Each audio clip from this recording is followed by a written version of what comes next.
Sahana Bhavati Sahana Bhunaktu Sahaviryam Haravavahai Tejasvinavadhitamastu ma Vidvishavahai. Om Shanti Shanti Shanti.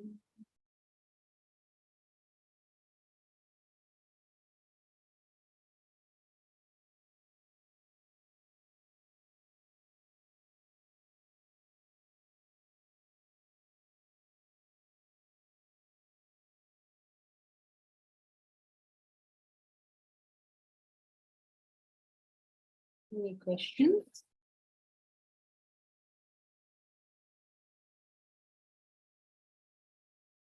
What we were studying last time is the spiritual path. We have studied the 3 yogas. So just putting everything into context. Today, our mind is riddled with desires. Right? Each one of us has so many desires.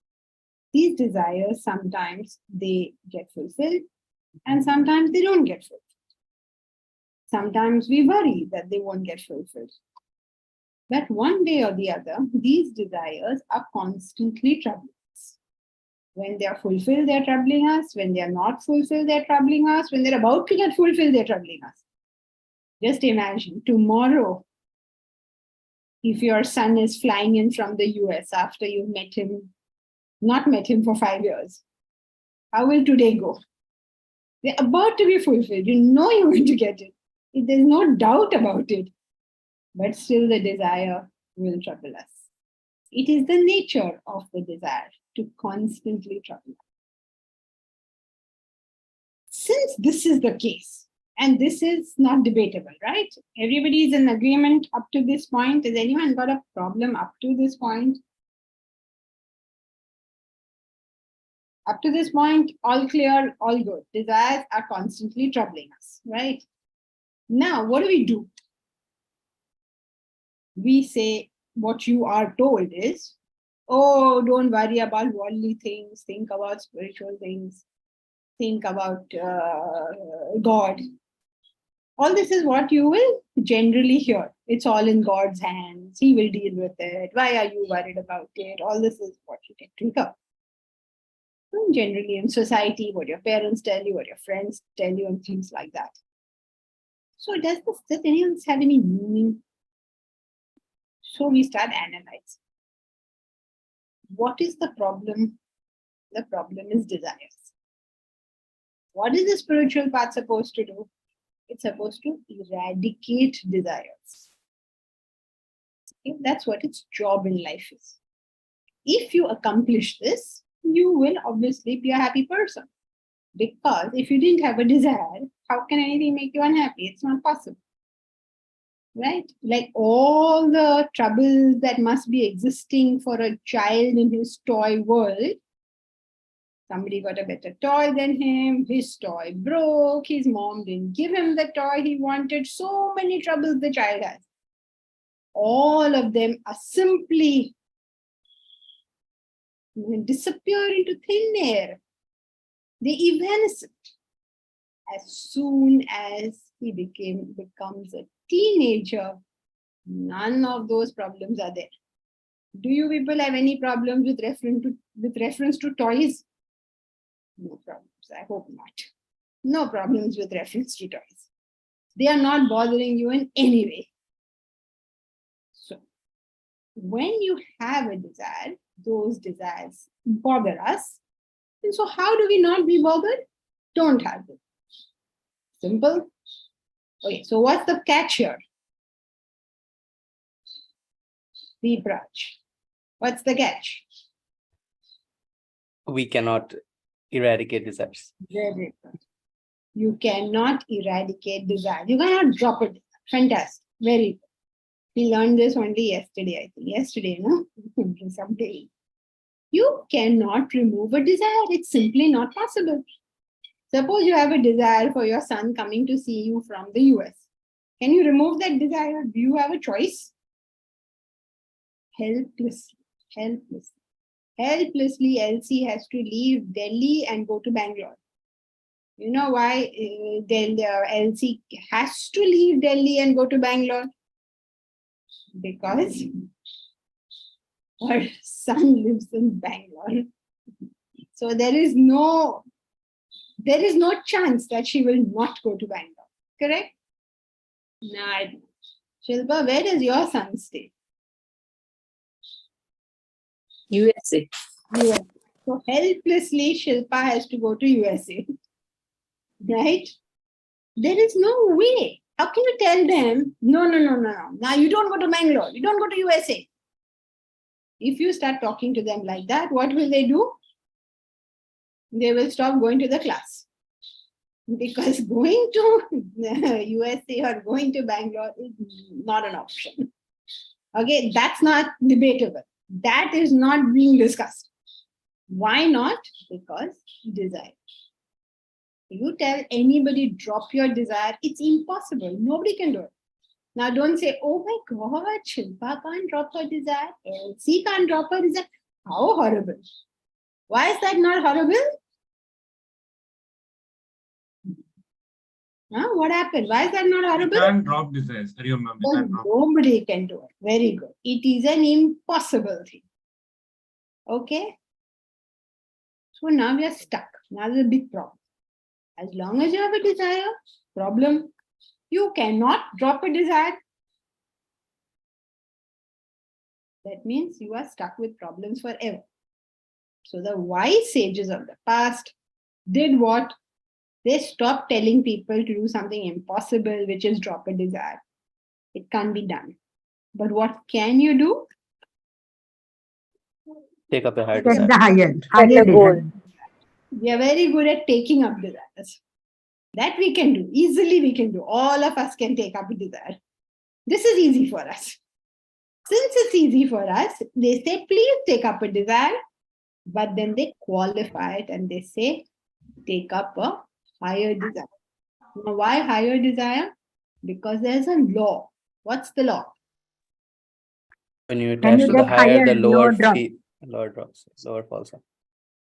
Okay, that's a good law to quote. Is there any other one you can think of? Spiritual thinking is inversely proportional to materialistic things, materialistic desire. Okay, that's another good law to think of. Anyone else? Intellect is engaged. Intellect? Is engaged. Intellect is engaged. As there is spiritual growth, worldly desires reduce. Worldly requirements reduce. All right. Higher is subtler. Okay. So what, Ashya? Higher is subtler. So therefore, so let us see what I've all written. Tanuj, in the presence of higher, lower cannot bother one. Okay. Identification expands. Okay, Tanuj, Mamita. The more the quantity, the less the quality. Okay, very good. Say it the other way around. Okay. Okay, the less the quantity, the higher the quality. Yeah. Okay, the better the quality, the lower the quantity. Quantity, yeah. Inversely proportional. Quality and quantity inversely proportional. Yes, correct. Quality and quantity are inversely proportional.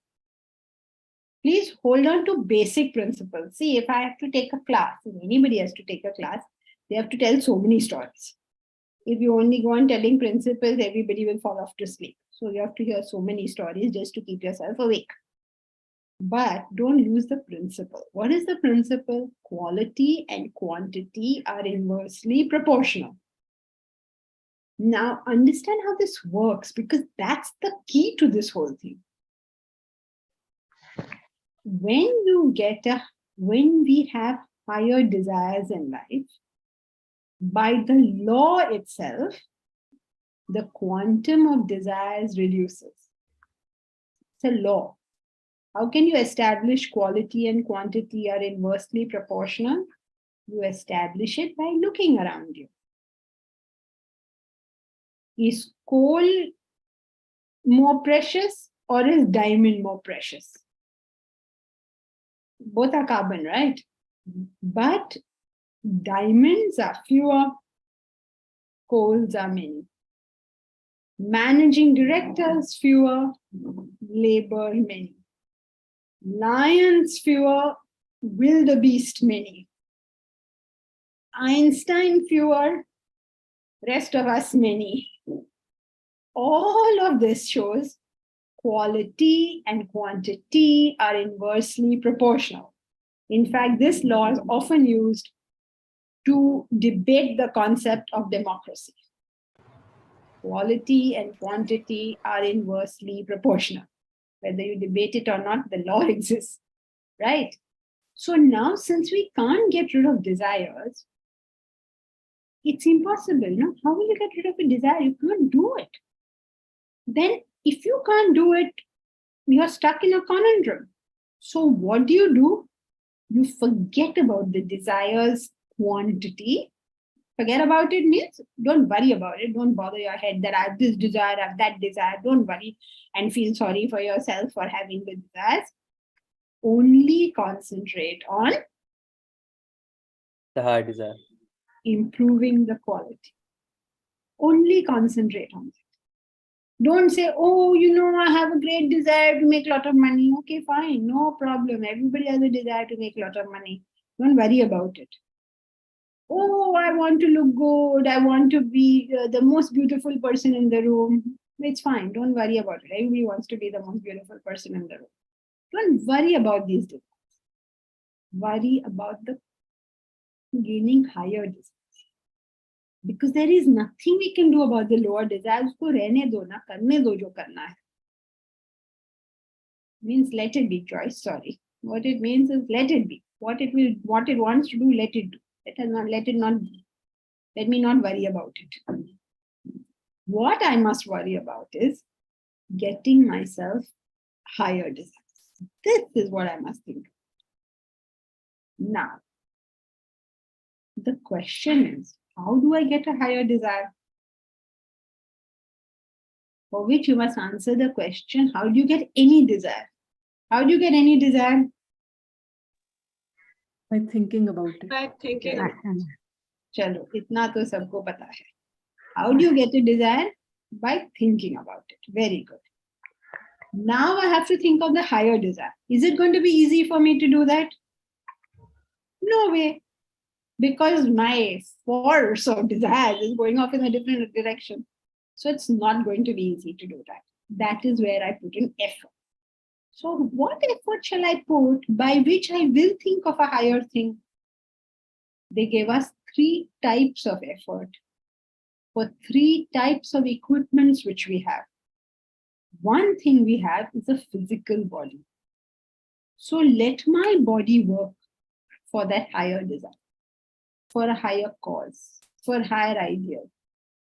As my body is made to work for that, obviously my thoughts will go there. That is why always go to any religious organization, go to anyone, anybody, any religion, any sect, any caste, any creed, anywhere you go, they will expect you to do some form of voluntary service. Why? Because when you do that, when you make your body do something, you're making your thoughts go to the higher. Right? Because how will your body do it unless your thoughts go? So therefore, your thoughts are made to go through the process of karma yoga, voluntary work. The second way that you can make yourself think of the higher is with your emotions. So what you do is you give yourself an idol or music or anything that evokes emotion. Some people have a prayer room, some people have a picture. Different people do different things by which emotions are evoked. This also has to be done in a disciplined manner. Like some people go every morning to the temple or the church or the mosque, or sometimes they go every Sunday or every Tuesday. Each one has his own thing, but the base principle is you are creating something, some emotion within yourself, which makes your thoughts go to the high. This is known as Bhakti Yoga. The third one, the most powerful one, is knowledge. Because as you just understand how stupid the whole idea is of chasing an impermanent thing, your mind stabilizes. The moment you know how to make this discrimination as to what lasts and what passes away,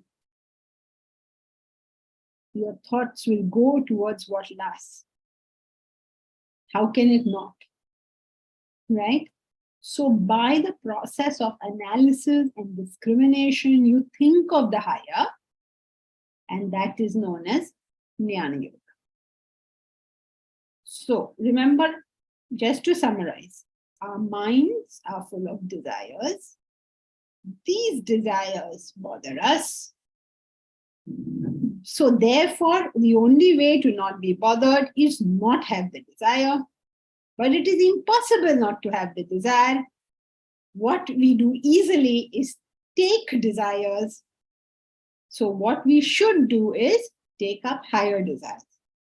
You can maybe argue and say, why not I take desires of the same level? Because if you take desires of the same level, you just get more desires. It won't reduce. Right? So that's why I know one very cute man. I'd gone to meet him many, many years ago in Delhi. I'll never forget him. Nice Rotan fellow. And he said, I don't know why people have so much problem with giving up desires. Maine ek din socha. One day I thought I would not smoke. I took my cigarette, I took my lighter, I put it in front of the devara, in front of the temple in the house, in front of the idol. And from that day, I haven't smoked. Never again in my life. So naturally, as you're his guest, you have to say, wonderful, wonderful. What else can you say? Then in the conversation, this is an impossibility, okay? Somebody tells you all this stuff, don't believe it. It's just not true. It can't be done. Okay, so don't say, oh, how did he leave? How can I not leave? Don't please think like that. It's an impossibility. It cannot be done. But if someone tells you that, please say, how wonderful. As the conversation proceeds, he said, nowadays, I eat sweets all the time. I'm putting on so much weight. Nice, fatty fellow. You understand what happens here? You replace a desire with one of the same level. Nothing comes out of it. You're still where you originally were. So we have to have higher desires. Why have you got to have higher desires? What's the law? Quality and quantity are inversely proportional. Quality and quantity are inversely proportional. As the quality rises, quantity decreases. So that's why you got to keep on getting higher and higher desires until you hit the desire of realization. And by that process, the desires wane away. How do you do it? You do it with your body through Karma Yoga. You do it with your mind through Bhakti Yoga. You do it with your intellect through Jnana Yoga. Remember, it counts as yoga only if you're doing it for the union with the higher. Otherwise, it's not yoga. Yoga means union. So it's only karma, only bhakti, only jnana. We do it for our entertainment. Our personality doesn't elevate itself. Okay, flow of thought clear? Mukesh Bajaria. Hi, good morning, Dr. Kankati. Just a quick one, going back to the example of a child. Obviously, he loves his toys and so forth. But sorry, can you just repeat that? I didn't catch it. yeah, so going back to the example of a child, can you hear me, please? Yeah. Yes. Going back to the example of a child who's obviously toys is a word for him, everything toys. But you mentioned that, or you said that eventually the child will obviously drop as he grows up. And his toys won't really matter too much. But is that his intellect growing? Because he would not at that age or at 5, 6 really know what the higher desire is. So, I mean, how does that work? This is done for you by nature. You can relax and Right. enjoy life, play with your toys, whether you like it or not. Nature will elevate you to the next level. From teenage, it will elevate you to adult. But when you come to 21, nature leaves you alone. Once you have come up to being an adult human being, 21 or whatever age you became an adult, now nature will leave you alone. Now you and your choices. Is that because your mind has now sort of, what's the word, engaged with the world now? Yeah. So You can see. yeah. So up to that level, nature is supporting you. As a baby, you will become an adult. Like your body is going to become adult, right? So like that, your mind and intellect will also come to a certain level. Right. Now, whether you grow beyond that or not, Ram Bharosi. But some adults still love their toys. Yes, some people do. Yeah, that's true. What do you do with them? Some people stay in their teenage only. They don't get up. You don't come from teenage to adult. Because as a human being, you have the ability to interrupt nature's processes. In what is natural processes, you leave a child alone. It will eat as much as it wants, right? But suppose the child gets involved in a cell phone or something like that, its natural instincts will be killed. So as a human being, you get this additional thing. So that's why some people just don't grow up. They stay in their teenage years, which you can easily read from newspaper reports. Many of the stars seem to continue to live in their teenage years. I mean, we don't know what's happening, but what they write, at least in the newspaper, is like, could these people ever grow up? So yes, it's possible to interrupt the process, but assuming you're living a normal life, nature will bring you up to adulthood. Even if you interrupt the process, are you suppressing somehow, and you're probably agitated with all this, really? Sorry? Trying to live in your past, being a teenager and so forth. Surely you're being you're interrupting the process of a natural growth or process of growing up. You will be agitated, won't you? Yeah, If you're suppressing that, you're not really you will be benefiting. Yeah, but as a human being, you chose that. So now what can anyone do? Like Thank you. when a person gets attached, he gets agitated. That doesn't stop him from getting attached. He gets more and more attached.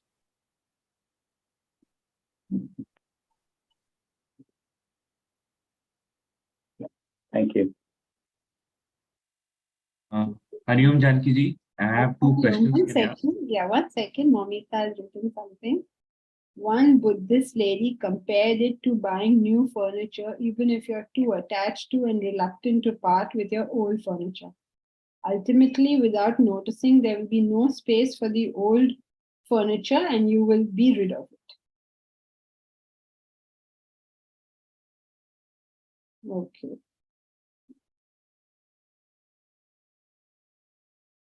I'm not sure this works in India because as far as I can tell, people keep getting new things without considering the need for removing the old ones. But yes, I suppose at some point you'll have to do something. Okay, Ganesh. Ganesh, wasn't it you? Yes, Hariom Janki ji. So two questions. How do we spoke about higher desire? Yes, I understand self, but isn't that subjective? What is higher? Of So- course, this higher is a Okay. comparative term, right? So it has to be subjective. But I think I just listened, maybe I'm completely wrong. You mentioned that Vedanta doesn't classify desires. A desire is a desire. So how, that is my question. A desire is a desire. Yes, I don't know. Yes, both statements are correct.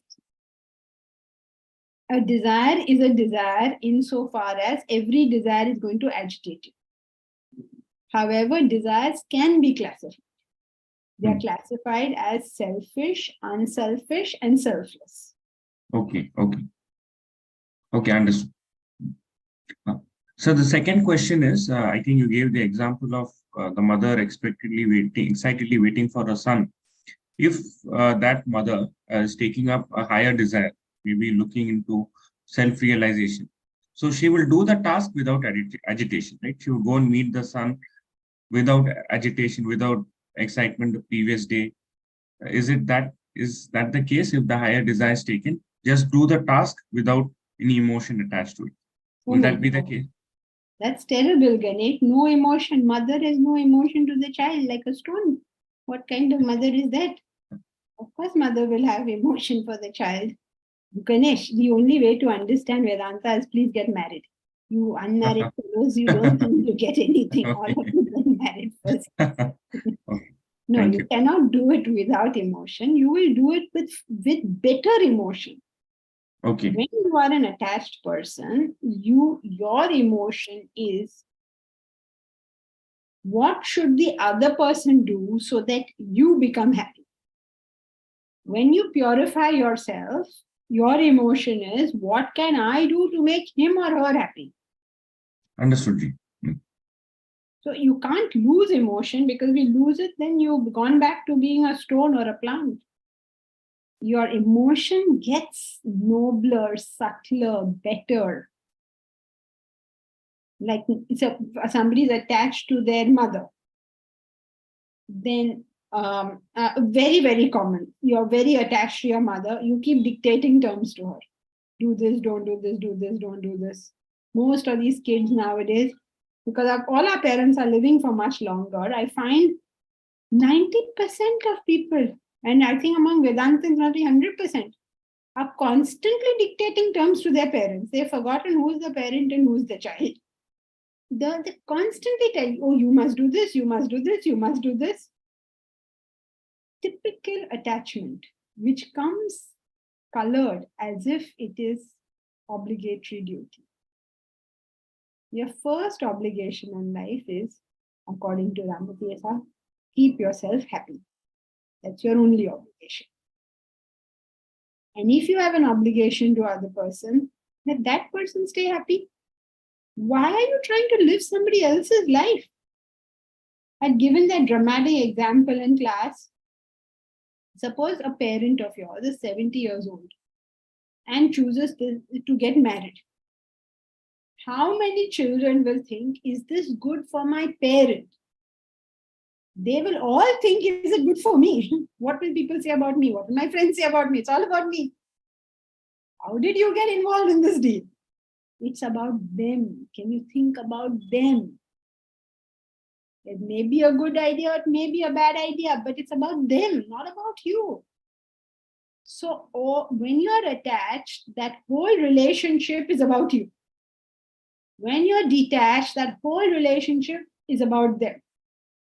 So now when Shilpa goes to meet her son in the US, does she go there because she misses him so much? Or does she go there because he requires her to be there? See the difference? So sometimes parents also, they sit on the children's shoulders and frustrate them. And of course, sometimes children sit on the parents' shoulders and frustrate them. So attachment, becoming detached means having better emotions, better relationships, loving, caring for that person more. And it's more about that person and less about you. As it becomes less and less about you, attachment converts to love. Okay, Ganesh? Thank you, Janki ji. Pravesh, yeah.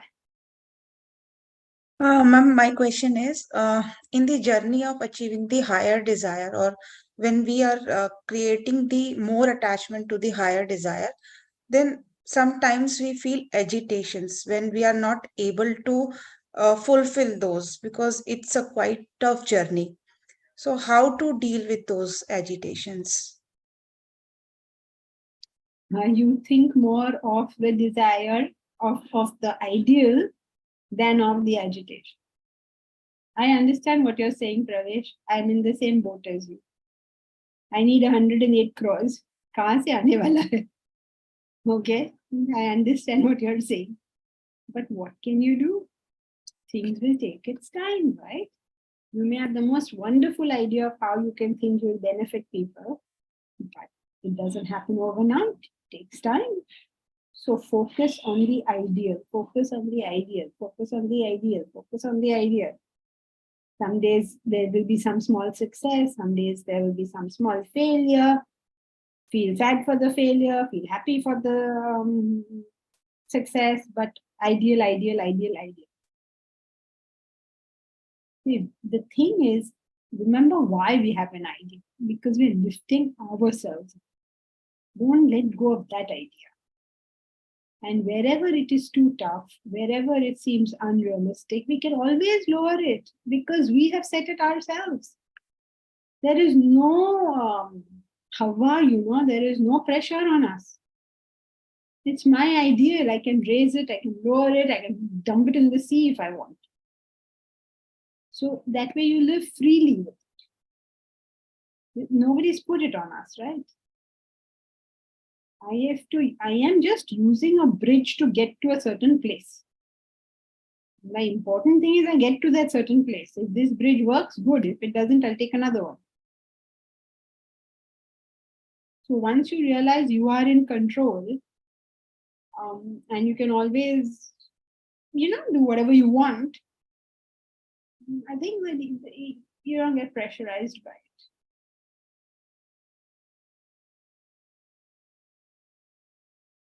Sometimes what happens, ma'am, in agitation, if some reactions happen, then mind again feels and everything has gone in vain.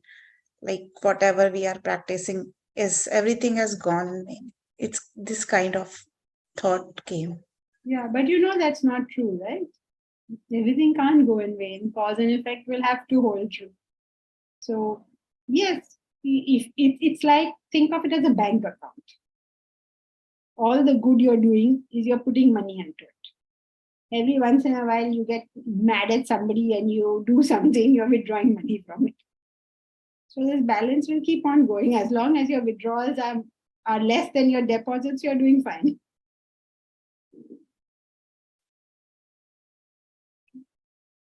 Thank you, ma'am. Tanuj, one has a desire of listening to music. To replace this, one can start listening to classical music.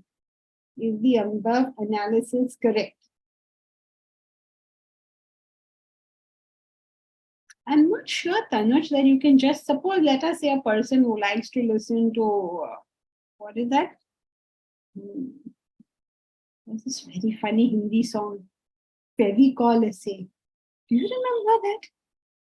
When I first heard it, I was quite taken aback. Do you remember that song? Something, something, something, Fevicol Essay.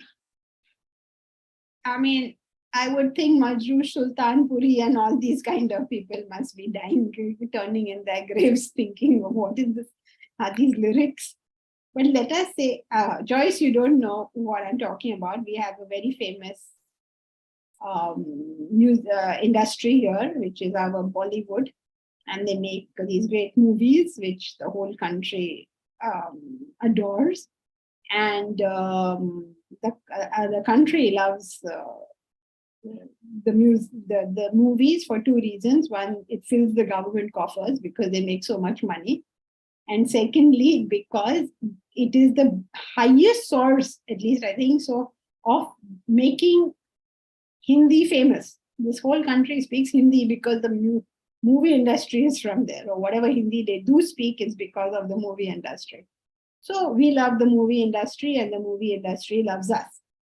Now, every once in a while, they come up with some song, and these songs are like blockbusters. And songs, people listen to those songs with all the enthusiasm, and everybody knows all the songs and all. Some years ago, some song came out that somebody loves somebody, also around somebody loves somebody, and then they got stuck together, I believe, with Fevicol. You know Fevicol? Like super glue. So this is the song. They said he got attached with Fevicol. So now this is hardly what you might appreciate as good lyrics or something. But people loved it. It was I don't know what, was a huge blockbuster song. Now the question is, Tanuj, suppose somebody loves that kind of songs. You tell them listen to classical music, wo to pagal ho jayenge. There's no way they can listen to classical music. So you can't say start listening to classical music. But what they can do is maybe get slight exposure to some education regarding. And as they get little education about it, like what's so beautiful? Why saying, so nice? When they get some exposure towards it, little education on it, little knowledge on it, then they will slowly start appreciating it for 5 minutes, 10 minutes, like that. And then slowly, with knowledge, it can grow. They can't just simply start. It's like if you wanted to be rich like Bill Gates, you can't start living his lifestyle, right? So everything has to start with knowledge, with education. When you understand something about something new, something different, your mind starts taking a little interest in it. And then little by little, you push it forward. Is that okay, Tanuj? Then Joyce. What if the situation is so tragic? For instance, the war in Gaza, and what's happening is so overwhelming. I mean, I think the desire of most people in this world is for it to stop. And then it puts things in perspective. I mean, the strong emotion that we feel and the agitation and the distress that everyone feels, even if it's not affecting us directly, it puts our little higher desire in perspective, and we cannot find any solace or any motivation to pursue this higher desire because it doesn't seem to matter anymore. So how do you deal with this kind of situation? You realize that the mind at the moment is very unhappy and just leave it alone. Don't try to do anything at that time. Makes no sense. In India, there is the concept of Ashuddh. Ashuddh, have you ever heard of that? Ashuddh means, what is Ashuddh? Inauspicious. Maybe, I don't know what Ashuddh in English. So Ashuddh periods there are various periods in a human's life, which are what is known as Ashuddh period. It is the period after a death in the family. It is a period when women go through their monthly cycles. Such periods, they've defined some periods which are known as Ashuddh, or some parts of the year like Pitru Paksha. Pitru Paksha is what now in English? It is a period where you have remembrance of the dead. So all these are periods of Ashuddh period. You don't do any thing in that, any auspicious thing in that period. What it is trying to talk about is that when the mind is agitated, you do not try worshipping the Lord. You don't try doing this. You leave it be. Just leave it be. That pain is part of life and we cannot escape it at all times. Just leave it be. Feel whatever it is. And when it starts subsiding on its own, then your intellect itself will tell you that everything is so Shanabhangur, everything is so momentary. There is nothing in this world which is lasting. Neither the peace nor the war. Neither the good times nor the bad times. You understand the whole transience of this whole thing. And therefore you believe only in lasting things. You see, you find solace or you find meaning or you find purpose in something that you know will last. Like for instance, education on Vedanta, that will last in itself, even if all of us refuse to study at Vedanta in itself will last. And if people do study it, then these problems which are there in this world will start subsiding, because it will give a solid base for everything. Like, why do the problems exist between humans? The fundamental question, whether it is a husband and a wife fighting or Israel and Palestine fighting, the base is the same, right? It's always the same base. And if that base we attend to, we're fine. There's plenty here for everybody. This earth can more than sustain us. So once we, first is to just allow ourselves to sorrow. Somehow, very often in Vedanta, we find many people saying, oh, we are all in pursuit of pleasure, we should never be unhappy. What do you mean we should never be unhappy? Unhappiness is part of life, pain is part of life. Why don't we accept it's painful, it's horrible, I'm hating this period? Why not just accept all this? And then when it settles down, then you start thinking about, then automatically your intellect comes to the forefront and tells you what is worth thinking about. Yes, very disturbing. We've got 2 wars going on simultaneously in this world. Crazy, I mean, out of control. Exactly, yes. This is what's so tragic. Like, you feel helpless and just unable to do anything, just watch. It's just quite horrific. But thank you. That was a very good advice. Thank you. And don't forget that we are doing something. It may take us a long time, but we're doing it. We are, yes. Thank you. Satsang host, is it possible that in cultivating certain higher... Janji, I had a question before that. Oh, sorry. Momita, what is the base we must attend to? What is the base we must attend to? What do you mean? No. You're muted. I can't hear you. You're muted. When you were answering Joyce, you said that each of us must attend to the base. If each of us did that, then there would be no war. The fundamentals in that sense. We must attend to the fundamentals in ourselves and in inspiring and educating others. What is that?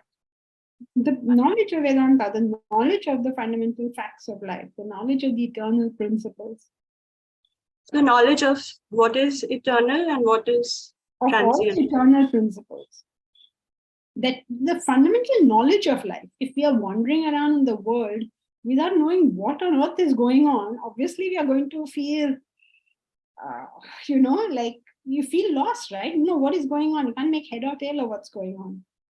But once you attend to that, you understand why is there trouble between Israel and Palestine? Not in terms of the geopolitics of it, but in terms of the human part of it. Everybody says, I am important, you are not important. Everybody feels that way. Everybody uses themselves or their circle as the locus of all things. And as long as this exists in society, we will be fighting one another. Now, how will this not be there? When we understand the fundamental truths, when we are educated on the fundamental truths of life, we don't think like that. In fact, if you look around class also, more people will err on the side of thinking too much about the other person than or thinking about themselves. Sometimes you have to straighten out their act by saying, no, please, treat both equally. Don't give yourself a lower stance. Both are equal. Remember what E. Carpenter said? You must give yourself as much importance as you would give to any stranger, no more, no less. So, we find that when people start studying this subject, they're so inspired by it, they give others sometimes more influence. That's not correct, right? So, what is the base we must attend to? Fundamental knowledge of life. Understanding that selfishness is not helping you nor me. Selfishness is not helping any situation. And how will you understand it's not helping? Because, our instinct is to be selfish. Only through knowledge. Satsang host. Satsang host is that Omkar? Yes, yes. Is it possible that in cultivating certain higher desires, one is also aspiring for the suffering of others? For example, isn't inbuilt in the desire to build a hospital the desire for people needing to use it? That is, they are falling sick. Should the choice of higher desires be evaluated that way? I think it's the other way around. The reason to build a hospital is because there are sick people who are not being taken care of. You're not building a hospital and then creating sick people. Then it is that you're seeing the need, that there are sick people who are not being taken care of, and therefore you're building a hospital. So it is the other way around. If you're doing it like this, that, okay, I want to build a hospital, so let me try and spread some kind of sickness around, then of course you're right. Then it's not a higher desire, it's a selfish desire. A higher desire is always attending to some need in others. Always. Got it. Thank you. Thank you. Why this question comes, because there are many instances of people who misunderstand the philosophy and therefore create a bit of confusion in society. So then philosophers say, don't be silly. It's the common saying that charity creates more problems that she can solve, and cannot solve half the problems she creates. Because sometimes people want to help people and then just start handing out money to them, and that impairs them, or that disheartens them, or that weakens them. So this is not correct. When we do service, we must identify the need, what is the need felt, and the cause in the sense, the root of the problem, so that we can attend to that.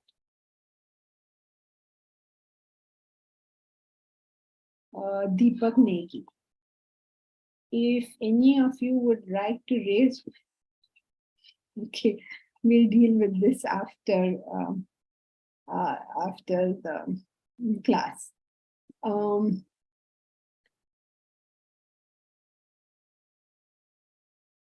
Okay, so coming back to our original flow of thought. Anyone remembers it? Quality and quantity are inversely proportional when it comes to desires. Flow of thought, Ganesh. Whole flow of thought. Connecting the desire with the higher. Okay, whole flow of thought. What is point one, point two? Point one is that desires Bhakti cause yoga. agitation, but we can't let go of desires. Very good. So we have higher desires. We cultivate higher desires. But what we can do is take up desires. Bhakti yoga, karma yoga, and jnana yoga. Okay, go step by step. Okay, so desires agitate us.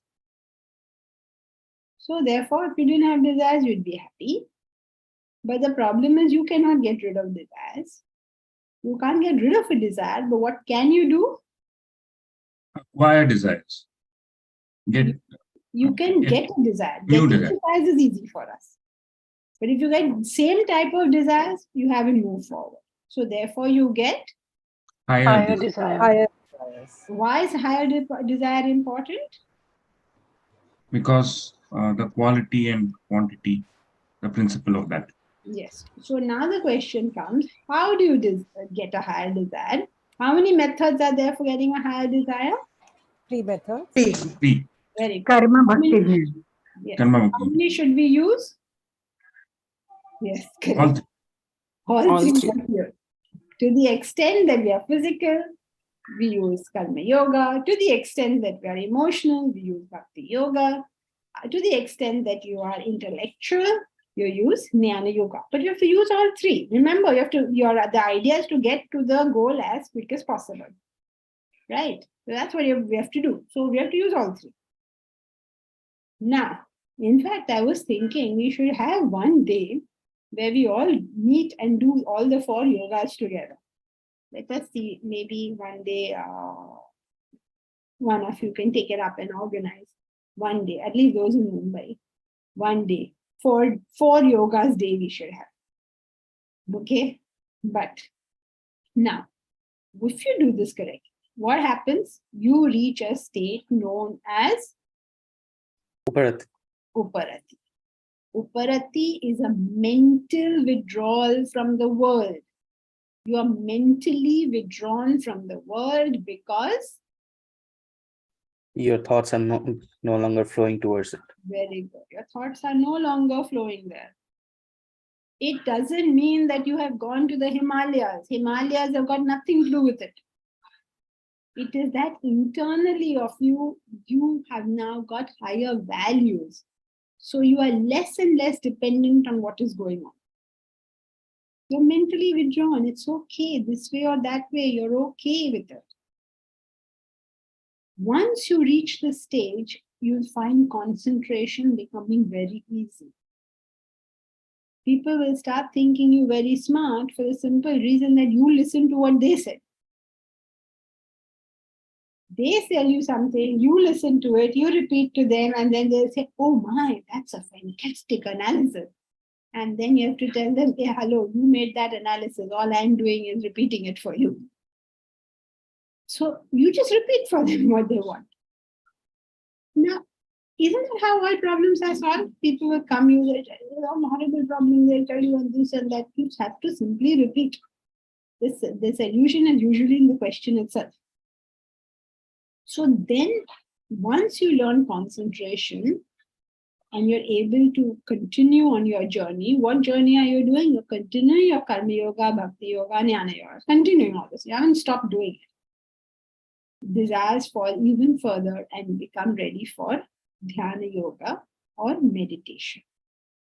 Now, what is the purpose of meditation? To drop the last desire. Very good. The purpose of meditation is to drop the desire for self-realization. Because remember, in the whole path, you had to take up higher and higher desires. Now you're at the highest desire, self-realization. Now how are you going to drop it? So you stifle it away through this very subtle technique known as meditation. People start meditating in the beginning. Well, why are you trying to remove the desire for self-realization, Baba? You wait till you get, first you please get the desire. Then once it is so strong in you that nothing else counts, then you snuffle it away. And when you manage to do that much, you reach samadhi or self-realization.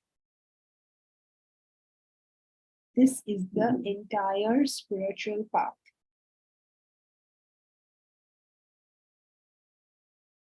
We have to read this last, when Uparati sets in, right? That last paragraph. Who will read it?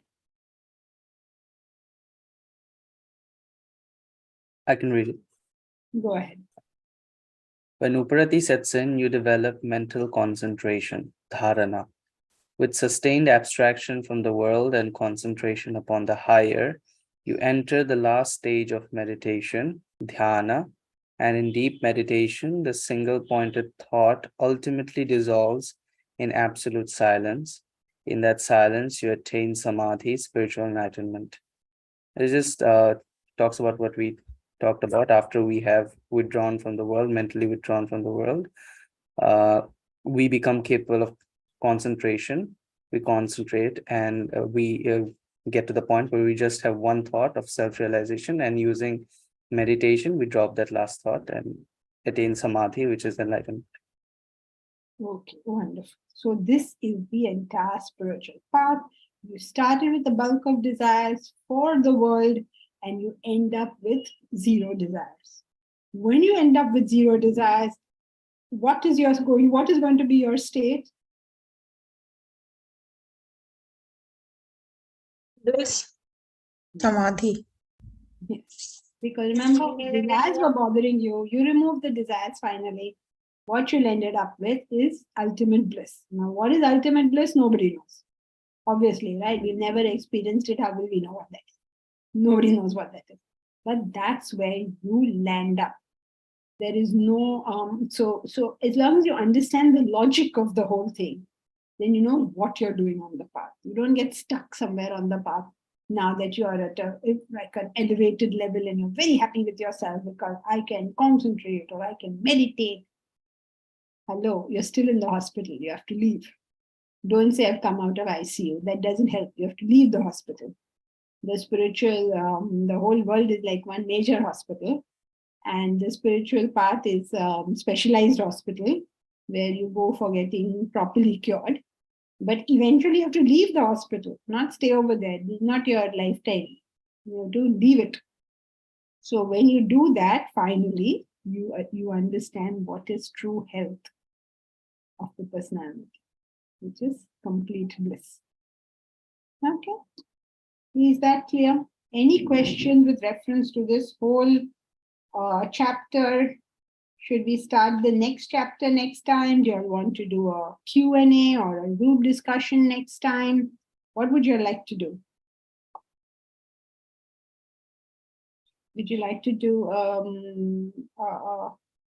GD? There's a question by Joyce, I think.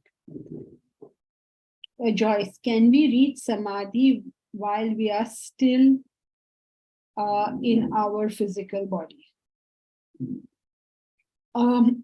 To answer that question, Joyce, just let's think this through together. Do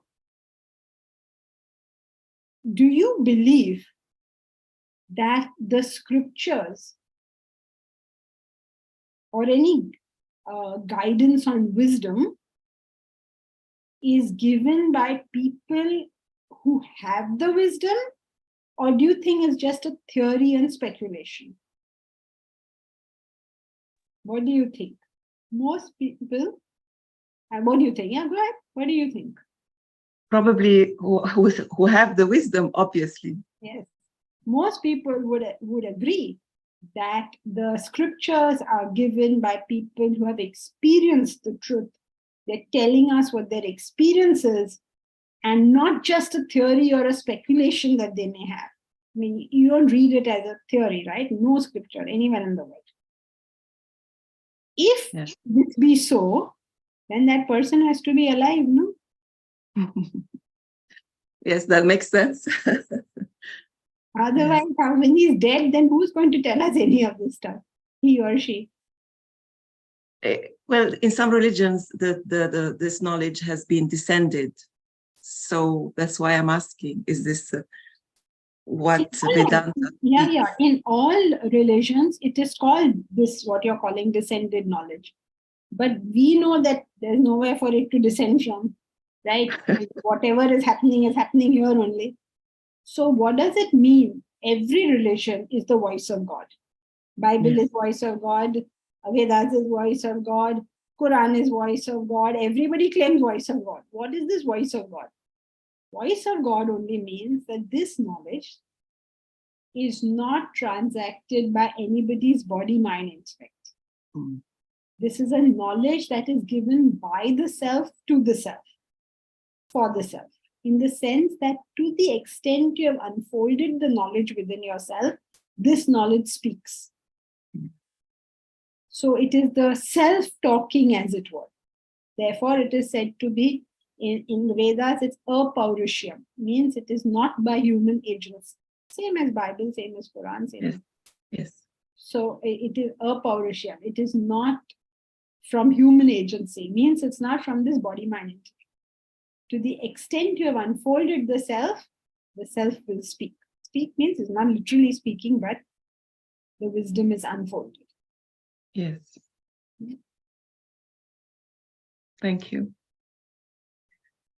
So what do y'all want for next session? GD, Q&A, or continue text? Tanoj, Q&A. What happened? I've got only 3 answers so far. What do the rest of y'all want? Question answers. Question answer? Q&A. By the way, if you're doing Q&A, you please have your Q&As ready. Or do you want to do GD? Q&A, everybody. Today was also Q&A. Q&A. So you're going to study the chapter, summarize the chapter, and come up with whatever questions you have, right? Not just, will you send your questions to, who will collect the questions?